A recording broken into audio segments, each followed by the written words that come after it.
Good morning, everyone, and what a fantastic crowd we've got here today. Thank you all for coming along this morning, and what a fitting venue to be sat in. The People's History Museum, the Museum of Democracy, past, present and future. Such an important place for us to be able to gather today to talk, I think, about one of the biggest moments in politics that we'll ever find ourselves in. And fitting as well, it's my great pleasure to have you all in Greater Manchester, because you just have to look not just around this building or the skyline, but across this great city region, across every town, village and city within Greater Manchester to see the story of what can happen when you put your principles into action and you lean on your history of people-powered success. For those of you not familiar with the Greater Manchester story, and that's few and far between because we're not known for our modesty or for being quiet, and I welcome friends from across the country to hear us being so proud of the place that we're building. But you think about this place, you think about a city of the Industrial Revolution, the first modern industrial city that was brought here by people, that was built by people, that created a people-powered economy and fought hard for democracy. From the trade union movement, from Peterloo, through to the suffragettes and even the modern computer, Greater Manchester's always had a story to tell about the difference that we made to the world. But you think about our city region in the 80s and the 90s, and you think about a place that struggled in post-industrial decline, that saw what happened when you strip away power, opportunity and control from our places. And you look now as to what we see. We see one of the fastest growing city regions in Europe. But we see something different. We see the creation of a place that's chosen to do things differently, that hasn't just accepted that what the market does is enough, but has thought about how we lean on our history and building a people-powered economy. So when we boast about creating the fastest growing city region, we're also boasting about the young people that we're getting into jobs and opportunities. We're boasting about our schools. We're boasting about the opportunities that we've taken to change people later on in life and help them grasp the creation of a new economy. And there's been one person that's been integral in what we've been trying to achieve over the last decades. And he's chosen a different path. The captain of a football team, surrounded by people that are committed to this place. And what we've been able to create in Greater Manchester has caught the attention, not just in the UK, but when we go abroad. Because we're telling ourselves a different story about what the future could be. A place that puts place before politics, that focuses on people and focuses on community and focuses on opportunity. And look, those of you that know me know that I don't give compliments lightly. I'm not someone that easily fawns on the people around me. So take this with the honesty and the integrity with which I mean it. I've seen Andy up close. And don't get me wrong, at first, when he wasn't on time to everything, I find that really stressful. But what I realised in doing that is that I was working with a man who would give the same amount of respect and attention to a global CEO that we were negotiating a multi-million-pound deal for our city region as he would give the woman on the streets that stops him to talk and ask questions on the way.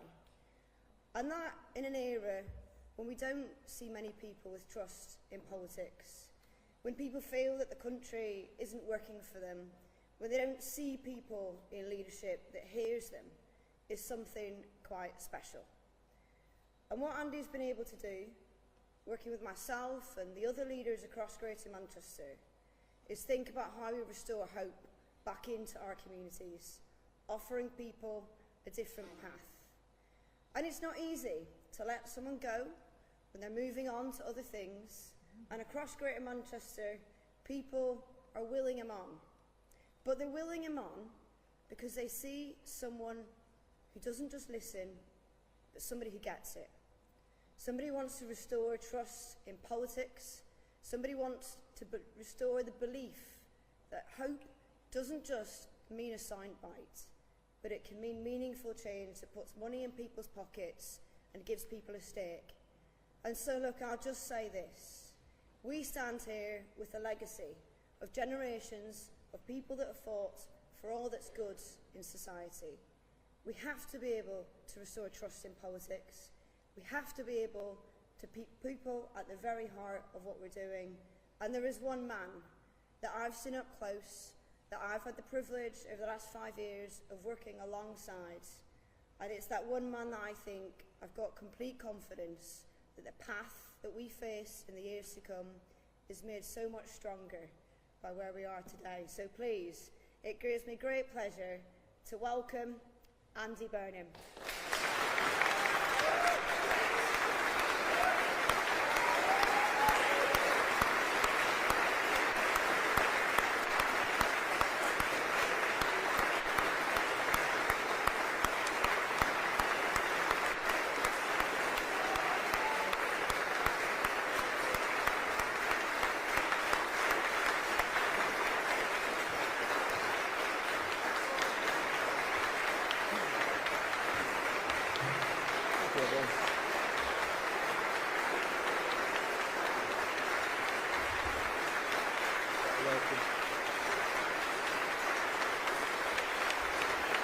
Thanks so much, everybody.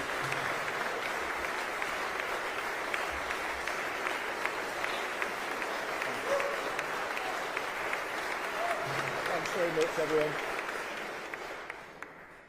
Wow, what a welcome. Good morning, everybody. Are you ready for this? I'm sounding like I used to sound when I used to DJ across this great city, and I'm probably doing that because I'm missing it so much. I'm missing all of you. I am missing all of you, missing this place, the people. You were just brilliant to me in my 9 years as mayor. I could not have asked for better backing. You were there at my back all the way through, and I will never forget what this place did for me. It's been such a wrench to leave that I've had to get special permission from what people in Westminster call my Manchester clothes. I've had to get special permission to wear them this morning. Sorry, Kemi, about that. However, I have bowed to public pressure on one front. I have bought some new running shorts.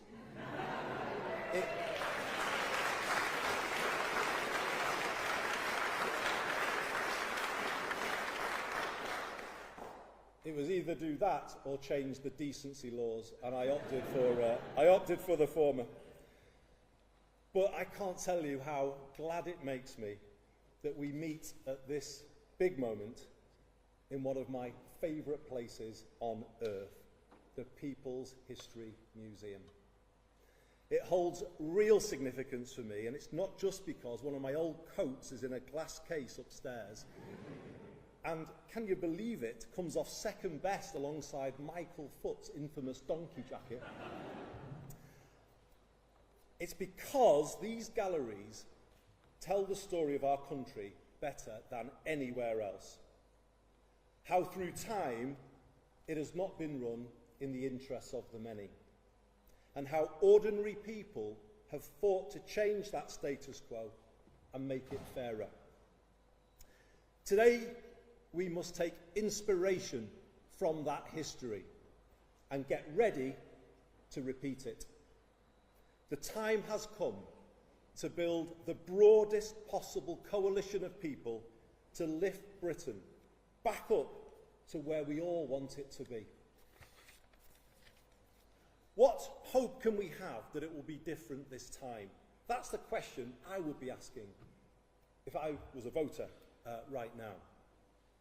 It's the one I want to answer as clearly as I can today, and in doing so, give the new direction the country is looking for. After 10 years of political turbulence since Brexit, and 20 years of falling living standards since the 2008 financial crash, Westminster hasn't been working for people, and it hasn't been working for a very long time. In fact, it is broken. And as a result, the country isn't where it should be. It is stuck in a rut, and clearly we can't go on like this. My generation of politicians, including me, must take responsibility. We haven't been good enough. But instead of being honest about that, the parties have continued with politics as usual, finger-pointing, point-scoring. Now, that might matter less in a world where people's lives are getting better, but when they are not, it is dangerous and destructive of what remains of public trust in politics. We cannot go through another decade like the one we have just had. We need a new determination to raise living standards of every single person in this land.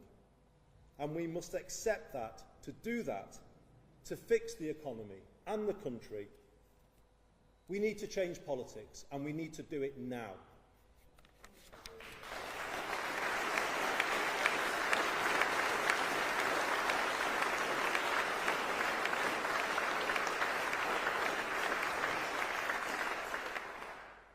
So let me state my clear intention as I put myself forward. True to the motto of this city, I am going to do things differently. I am going to break with the more of the same approach that has got us here. I am going to give Britain the circuit breaker it needs. By building a more collaborative politics in Westminster, by taking power out of the centre and putting it in the hands of the people and places who can use it best. And in so doing, creating a new sense of agency, possibility and hope flowing around the country. We will make politics work for you and the place where you live. I know it can be done because we have done it here. When I started as mayor in 2017, we set about building a new approach, a new politics based on the exact opposite of the Westminster approach. Place first, not party first. Problem solving, not point scoring. Long term, not short term. A decade on, it's incredible how much we've been able to achieve by working together instead of fighting against one another. The Greater Manchester Way is based on strong partnership between all sectors.